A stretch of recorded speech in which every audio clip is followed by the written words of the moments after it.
What's up guys, this is the first time that you see me on the Nanlite channel. My name is Jaleel and I'm a director of photography for DX channel. I shoot mostly commercial and documentary work, and on every single shoot that I've been on, there's always that one really cool shot that is very difficult to get, either because we don't have the right resources or enough budget or whatever other reason, and we have to get really creative to make it happen.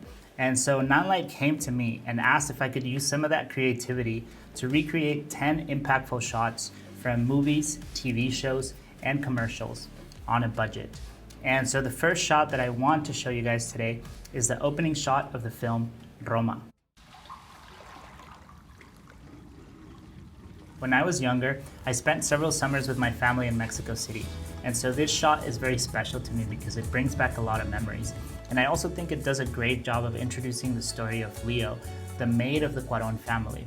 Now I want to pause the shot right here because I think there's a couple important details. We have the reflection of the plane as it glides from right to left. We also have the soapy water that is just washing across the frame. Then we have the silhouette of the buildings on the edges of the reflection. And finally, to wrap it all together, there's the beautiful tile that is in two different tones, adding the background to the shot. I remember when I was watching the film for the first time, I was quite surprised and I couldn't figure out if they used any special effects to get the reflection of the plane going across the frame. We tried to recreate this ourselves, and this is what we did.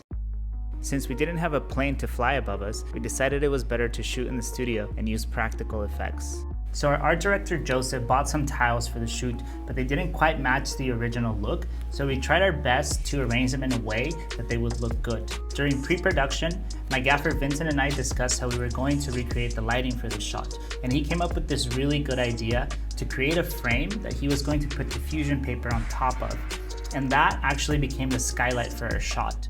While his team was preparing the frame, we started to set up the shot. We were shooting on a BMPCC 6K that we put on a tripod at a high angle pointing down.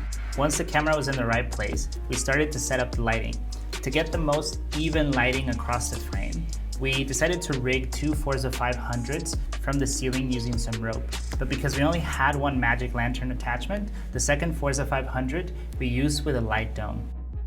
Once the lights were set up, we placed the frame that we had built over the camera, and then we used two pieces of black cloth to completely cover every side so that we could control any light spill that would ruin our reflection. However, the lights coming from above were still looking a little bit artificial. So I placed another 12 by 12 silk in between the lights and the frame to really diffuse the light and make it look even across the frame. To recreate the details of the skyline, we took some pieces of black paper that we cut into different shapes, and then we placed it on top of the diffusion paper so that they would create different reflections in our frame. At this point, we were almost ready to roll, but we were still missing the most important detail, which is the plane. And during pre-production, we discussed several ways to pull this off. And the idea that we decided on was to use a toy plane that we would tie a piece of fishing line to, and we would drag it across the frame. And honestly, I wasn't really sure how this was going to look or if it was going to work out, but whatever, we had to try it. So once the plane was ready to go, we placed it on top of the diffusion paper, and my camera assistant Nathan gently dragged it across the shot. And our art director Joseph literally just dumped the buckets of water on the floor while we were rolling. More water. After we finished rolling every take, we had to wait for the tile to dry up before we could shoot again. Luckily, Vincent came up with a great solution. All using manpower. I asked you for a mop and you brought me an industrial fan. And honestly, I was actually very surprised with how it looked, and I think the effect was pretty cool. Now let's take a look at the final result.